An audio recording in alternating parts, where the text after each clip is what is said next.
My name's Tim Reid and I'm the Greens candidate for Brunswick, the lower house seat. My name's Cindy O'Connor and I'm the candidate here in Brunswick for the Australian Labor Party, the Daniel Andrews team.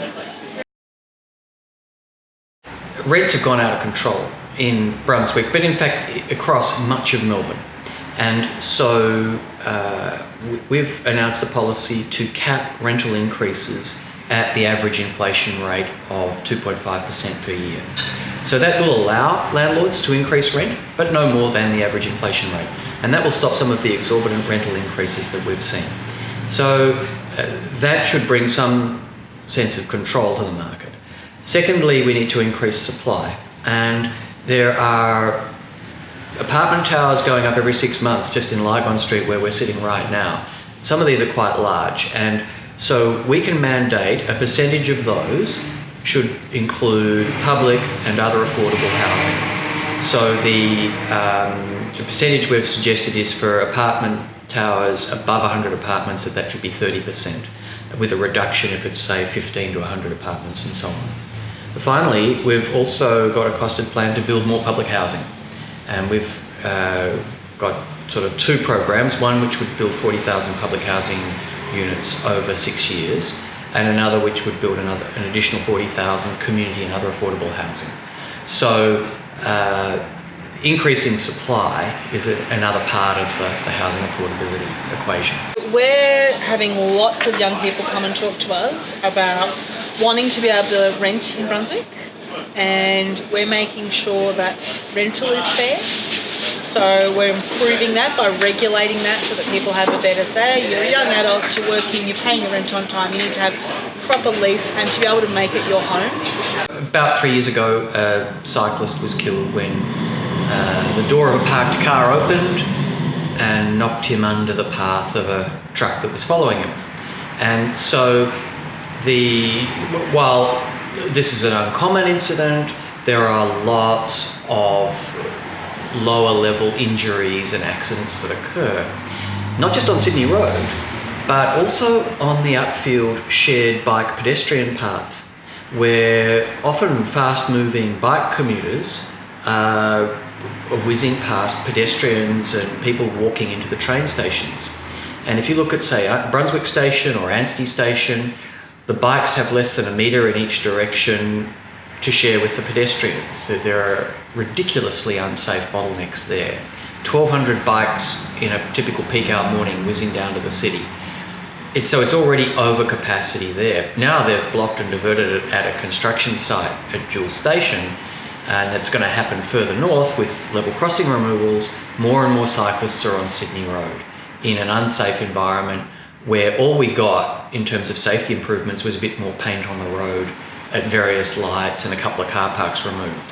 What we now need is physical separation, some sort of plastic or cement barrier between cars and bikes so that cyclists are safer and feel safer. And the other thing that the experience in other countries has shown is that when you have physically separated bike lanes, you see increased participation of women in cycling. There's a big gender imbalance in commuter cycling at the moment, and that suggests there's something wrong. And the missing part of the puzzle here is safety. We're also making sure that public transport is improved. So lots and lots of people in your age bracket are saying to me they ride to work, which I do as well, or relying on public transport. So we're investing $3.5 million in the upfield bike park. So there'll be much more lighting. So particularly for women, but for all commuters, it will be much safer to use it for a longer period of the day into the evening. And with our transport, we've got Metro Tunnel, so right near Melbourne Uni. Sorry, we dug up your street. But that's going to be a train station, so people won't need to rely on cars, which will be part of helping people with cost of living. The best way to fund public transport is to take money out of building expensive private toll roads like the North East Link, which is said to be among the most expensive roads on the planet at $16 billion, and likewise the Westgate Tunnel. If we can put that money into public transport all over Melbourne, but in Brunswick, what I'd be doing is increasing the frequency of trains on the upfield line, which only runs 3 trains an hour. It's really important that we increase the frequency there so that people can leave their cars at home. Other thing is, in the south of the electorate, anywhere within, say, 5 kilometres of the city, the trams are often too full to physically board, particularly on Melville Road and Lygon Street, but anywhere. And so we just need more of the long trams. The government recently put in an order for 10 long trams. These are made in Melbourne. We should invest in more. We should be buying 30 a year for a while to get more of the long trams so we can just move the people into work, and again, so they can leave their cars at home. Lily D'Ambrosio, our Minister for Energy, has set our renewable energy target for 40% by 2025. As a result of trams running on solar, we're now able to say actually by 2030 we're going to be 50-50. We're going to be 50% renewable. So you can see when the long-term goal is to get to 100% renewables by 2050. Because of the work we're doing with industry and with community, we're going to get there quicker. So you won't see a big solar panel on your tram. The roof of the tram's already, the engineers tell us the roof of the tram's pretty full already. What it is we've got a massive solar farm. We've got a few of them in regional Victoria, which creates jobs for regional Victorians, and they will power the tram network. And we don't have a policy on solar trains yet, but we're actually working with technicians and engineers to see when we can convert that as well.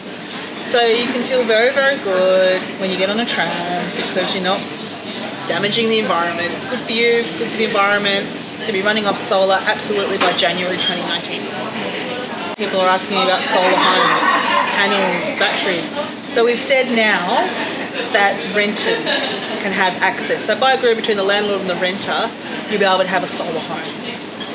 And that is because that's a huge issue for people around here. A lot of people have raised that with us. So we've been, the local Brunswick branch of the Labor Party has been having lots of conversations with Lily's team in the Environment Office about how we can get that to happen, and it was announced yesterday. As a tenant, you'd be paying it over 4 years.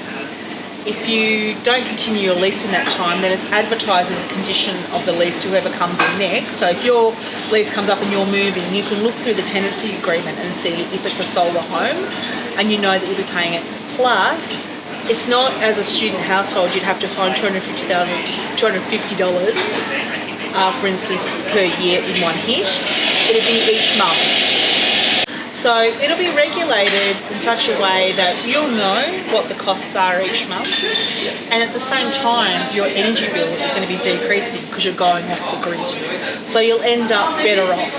So for instance, if you were spending $1,000 on your electricity bill over the year, a lot of bills are more than that, but that's the easy number to work with, you would know that $250 would be for your solar panels, and the rest would be for your usage.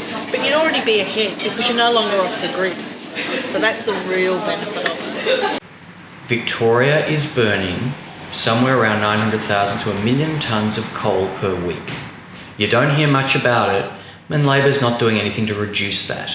So they've made some nice announcements on renewable energy, which we're very pleased about and support, but we really need to start decreasing coal consumption every year over the next decade.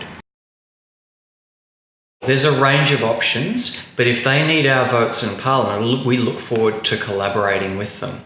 And whether that's a looser arrangement where, for example, we support them in votes of no confidence in return for some outcomes, or whether we work or collaborate more closely, all of that's up for discussion. We can't actually negotiate with them. For instance, we've said renewable energy targets of 20%, then 40%, then 50%, and all we're getting back from them is we could have 100% renewables tomorrow. And we can't shake hands on that because the train network is not ready to go to renewable. Large employers are not ready to go to renewable. So we need to always be very clear and honest. Our thing is about getting things done. We need to be able to talk to people who have an actual plan that's fully costed, fully budgeted, that will really happen. If we would say yes to that, well, we just can't because it's not true, it won't happen. So it's about credibility and having trust with people. We will keep the Liberals out, but also I think having Greens in Parliament, and certainly having a Green from Brunswick, will help demand the best from Labor. This Labor government has done some good things, but they're weak in a number of areas. There's only 3 Greens in the 88-seat lower house, and having a couple more will increase the pressure on Labor to perform in some areas that they're just not going to otherwise step up to. I've got a huge responsibility to keep this town voting Labor because Daniel Andrews holds government by 1 seat. So we have to hold the trust of all the communities we currently have and increase that. Because if we didn't, Matthew Guy becomes Premier and he's not committed to the renewable energy target or renters' rights or investing in public transport or investing in our schools. So it's a huge decision for people to make about which Premier do you want. This is not the time to change, this is the time to continue on with the program of work we've got in place.